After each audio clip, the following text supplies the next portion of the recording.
Okay, today I'd like to talk about two things, about emotions and identity. So first of all, emotions, about how we can deal with our child's emotions and teach them a little bit about emotions. Now, when you're having positive emotions, or when your child's having positive emotions, that's pretty easy to deal with. They're feeling happy and content.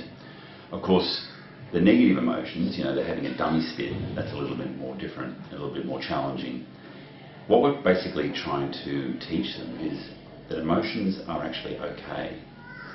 Behaviours associated with that negative emotion, particularly unwanted behaviours, may not be, but the emotions themselves are actually okay.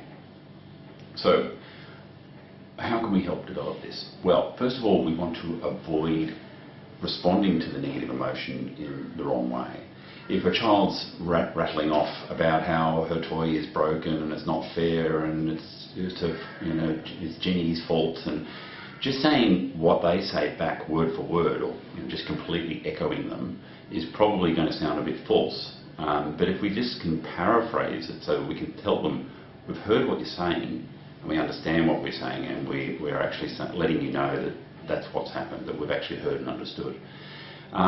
Labelling is also something to avoid, because particularly with emotionally laden terms like naughty, fat, dumb, stupid. That was a stupid thing to do, wasn't it? So that can certainly have a negative connotation for the child. And if we keep doing that sort of labelling, then we can actually start pigeonholing them. So they become the naughty one or the troublemaker.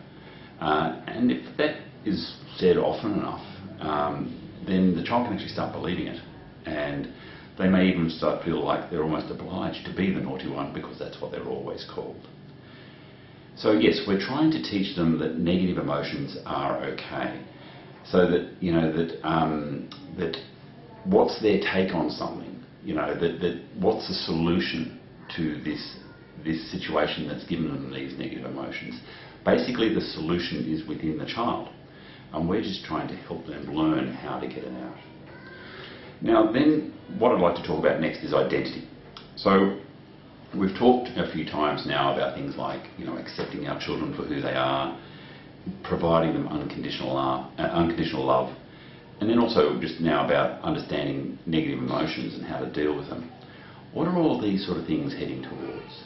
Well, it's actually heading towards that child developing a sense of self, to be able to understand that they are different from other people and that they're their own unique person and that they have their own identity. This will allow them to then accept themselves for who they are and to be able to then connect with other people. So that's really what we're aiming for. When they're connecting with us, we're trying to put a little bit of us in them and a little bit of them in us. And it's what's referred to as a mind-to-mind connection.